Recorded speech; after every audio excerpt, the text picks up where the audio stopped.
We mentioned that we've opened our eyes at a time where we are witnesses to a very sad, unfortunate, disturbing phenomenon, namely the industrialization of Azadari. Expressing grief for Imam Abu Abdullah al-Hussein has been converted into a multi-million-dollar industry. And we are hopelessly stuck in what Dr. Ali Shariati used to call black Shi'ism, which is not what Imam Hussein alayhi salam was all about. We had mentioned previously how Dr. Ali Shariati talked about two distinct and mutually exclusive types of Shi'ism. One is what he regards as the true essence of Shi'ism, which derives inspiration from Imam Abu Abdullah al-Husayn's movement and martyrdom and seeks to revive his revolutionary legacy. This is the kind of Shi'ism that recognizes that Imam al-Hussein is not in need of our tears, nor is his lofty mission benefited by mere shedding of tears. Rather, the mission of Imam Hussein alayhi salam, which is Islaah, which is course correction, this mission is in need of action, not just tears. And on the other hand, you have the other kind of Shi'ism, the black Shi'ism, which is a passive aggressive kind of Shi'ism, which is obsessed with mourning and expressions of grief and self-flagellation. It is a Shi'ism that is completely lost in superstition. It's anti-intellectual, anti-rational. It is the Shi'ism that says don't think critically about what you've inherited from your forefathers. Just keep on mindlessly at what you've been doing ever since your childhood. We want the religion that we used to hear about in our childhood, that kullu Shia jannati ba'da kula Pilau. After you eat Pilau and biryani, mashallah, you've done your niyaz, you go to Jannah. That's the kind of Shi'ism the public wants. So this black Shi'ism now seems like they have an R&D, a research and development division that is responsible for innovating the most bizarre and strange mourning rituals every year, which are justified on the pretext that no, this is in love of Abu Abdullah al-Hussein. So it's all okay. Never mind what the Quran has said. Never mind what the Sunnah and Seerah shows. Put all that aside. This kind of Shi'ism will never allow you to question, why am I spending so much of my energy? For example, after the majlis, you see so much energy, saf matam, and this matam and that matam. Do we have that same kind of energy for tahajjud prayers? Do we have that kind of energy for things that are actually established to be the practice of Rasulullah sallallahu alaihi wasallam and the imams from his progeny? The sad thing is that when it comes to our own innovated and man-made rituals, we have energy level is at 100. But when it comes to things actually prescribed by the Quran, actually recommended by the Prophet and the imams of Ahlul Bayt, we don't have that energy. This is what Sayyid Kalb Sadiq used to lament. He used to say that this qawm, this community has been destroyed by its mimbar, and it can only be revived through the mimbar, but that will only happen when the mimbar is used to uphold and elevate the dhikr, to defend the religion of Islam and the principles for which Imam Hussein alayhi salam fought. But unfortunately, we have so many fabricated fake narratives that are being presented on the mimbar and which are used to legitimize the black Shi'ism. And this Shi'ism is sadly the dominant form of Shi'ism, which is represented and defended by a large number of dhakirin who have been derisively red flagged with the label of Tajiran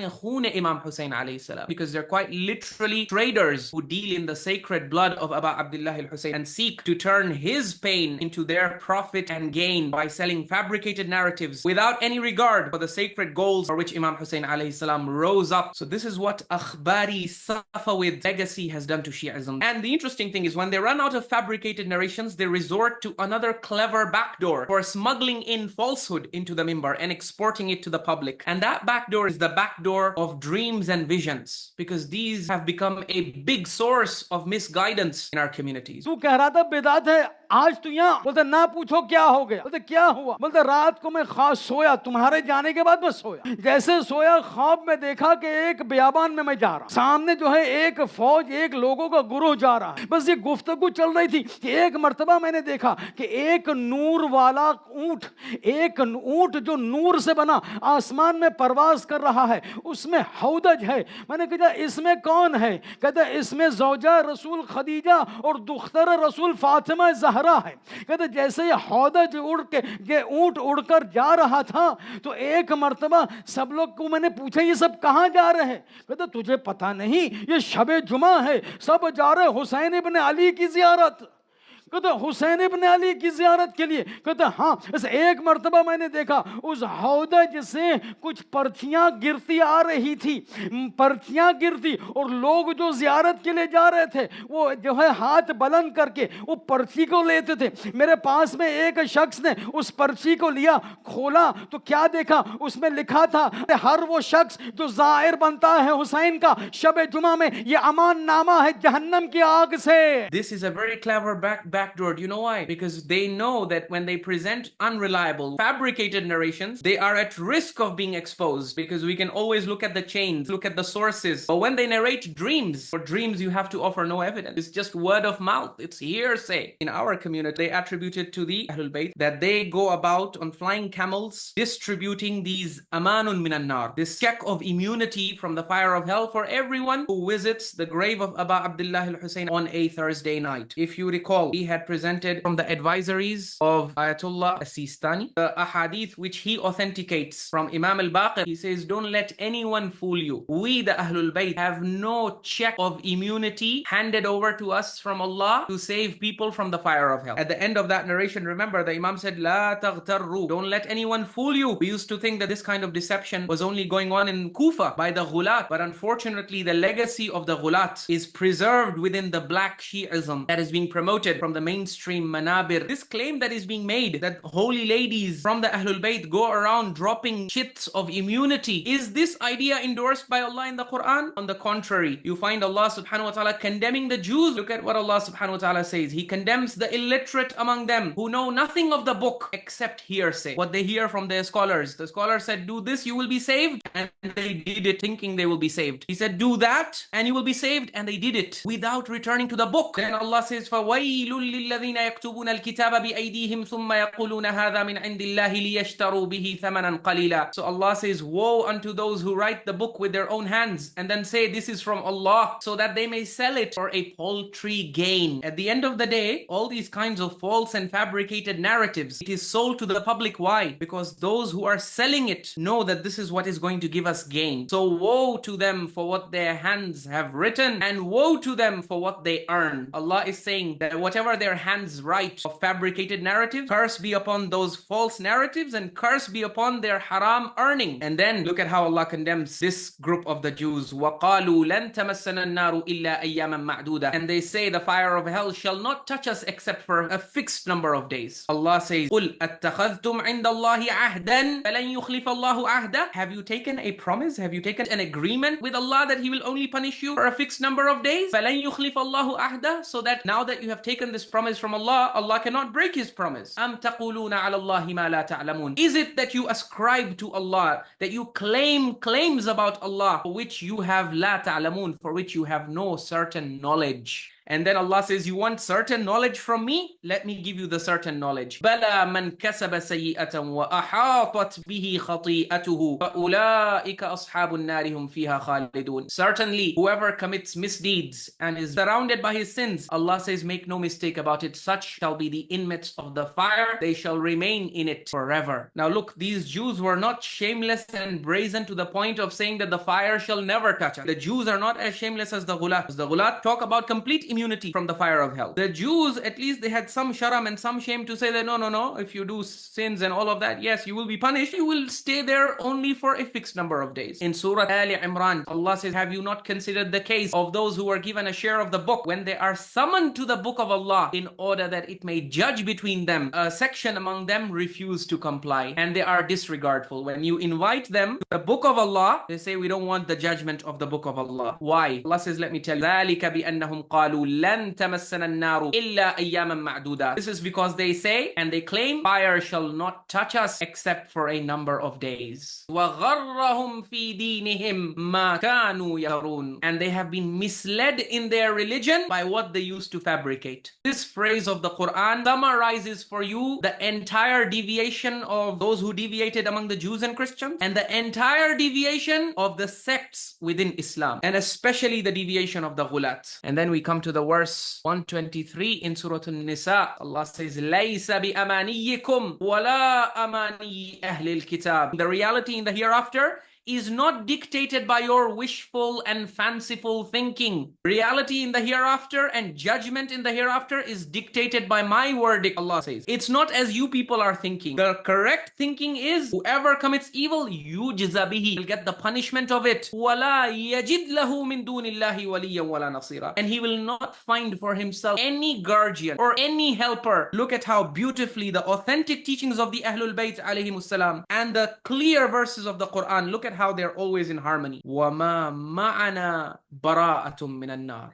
Don't let anyone fool you into thinking that we have a check of immunity with which we will be able to save you on the day of judgment. You just do some simple things like, cry for us, do some matam, do visit the grave, and you will be given a clean chit from the fire of hell. مَنْ كَانَ لِلَّهِ عَصِيًا فَهُوَ لَنَا عَدُوٌ. If you were disobedient to Allah, then we are declaring you to be our enemy in the life of this world. Forget about the hereafter. وَمِنْهُمْ أُمِّيُّونَ لَا يَعْلَمُونَ الْكِتَابَ إِلَّا أَمَانِيَّ وَإِنْ and among them, among the Jews and Christians, there are illiterate people who know nothing of the book. Now those people, bichara, they didn't know how to read and write. In our day and age, most of us are educated, we are literate, but we have artificially imposed illiteracy of Quran over ourselves. We are Quranically illiterate. We are Quranically disconnected. That is why the khutaba and the zakirin from the mimbar are finding it so easy to lead us astray and fool us and deceive us. This is the reason why they can recite all sorts of garbage and get away with it, and no one is there to contradict them. So this is why, my dear brothers and sisters, let us connect ourselves to the Quran. If you read this Quran, you will get nightmares. We are blatantly and shamelessly disobeying so many ahkam of Allah subhanahu wa ta'ala. Look, we do not intend to demean the value of the ziyarah to Abu Abdullah al-Husayn alayhi salam, but let us not fool people with false narratives. We told you what the Imams have said about the ziyarah of Imam Husayn alayhi salam last year. I said to Abu Abdullah alayhi salam, ma taqulu fi ziyarati qabr al-Husayn ibn Ali alayhi salam. What do you say about the ziyarah of the grave of Al-Husayn bin Ali alayhi salam? فَإِنَّهُ بَلَغَنَا عَنْ بَعْضِهِمْ أَنَّهَا تَعْدِلُ حِجَّةً وَعُمْرَةً. Because it has reached to us from some people who are claiming that the thawab and reward of ziyarah of Imam Husayn is equivalent to that of one hajj and one umrah. Imam alayhi salam responded by saying, لا تعجب ما أصاب من يقول هذا كله. Are you not surprised? The one who claims this has not spoken the truth. وَلَكِنْ زُرْهُ وَلَا تَجْفُهُ. You should visit the grave of Abu Abdullah al-Husayn. Do not neglect him. And remember, he's saying this to Hanan, who is a Kufan. So for the people of Kufa, Imam Hussein alayhi salam is literally in their backyard. So obviously, yes, visiting the local graveyard, especially when pious people are buried there, there's no harm in that. If you go there for ibrah, if you go there to renew your commitment to their mission, no issue with that. But the issue is when you start fabricating narrations and you start saying that the thawab of ziyarah is equivalent to hajj and umrah. So the Imam says this is falsehood. Do not spread these kinds of ideas in our name for the love of God. In this clip that we just played, the discussion was that there are some people who are claiming that ziyarah of Imam Hussein alayhi salam is bid'ah. And yes, it can become bid'ah. In itself, it is not bid'ah, but it can become a bid'ah if it fulfills Imam Ali alayhi salam's criterion. He says that no bid'ah is introduced into the deen except a sunnah, except an actual teaching is abandoned due to it. So the way ziyarah is being practiced in our communities, obviously when you tell people that ziyarah is your get out of hell card, it is equivalent to, if you go in Kamilu ziyarah of Imam Hussein alayhi salam is equivalent to 100 hajj and umrah, and then it goes up to 1 million. These false and fabricated narratives, when they are promoted in society, when they get accepted, what happens? People's hearts, because a lot of people say, I don't have that much money. So obviously when it's between hajj and umrah, which Allah has actually advertised in the Quran, Allah says the people who they are seeking my bounty and my pleasure. When you bring fabricated narratives that exaggerate the thawab of something and make it greater than what the thawab of what Allah has actually advertised in the Quran, the result is what you see in our communities. We have so many people who say that after doing my one hajj and one umrah, the rest of all my trips I will reserve for ziyarah. When we showed you last year that the sunnah and seerah of Imam alayhi salam was what Imam Zainul Abidin alayhi salam, 35 years he lived after the event of Karbala. Not once did he go for ziyarah of Imam Hussein alayhi salam to Iraq, except for when he was returning, and on his way from Karbala he's returning to Medina because Karbala fell in their path, so he visited the grave at that time. But after returning to Medina, not once did Imam Zainul Abidin alayhi salam visit the grave of Abu Abdullah al-Hussein alayhi salam. Not once did Imam al-Baqir alayhi salam visit the grave of Abu Abdullah. These Imams never made ziyarah into a pilgrimage because this was not instituted by Allah as a pilgrimage.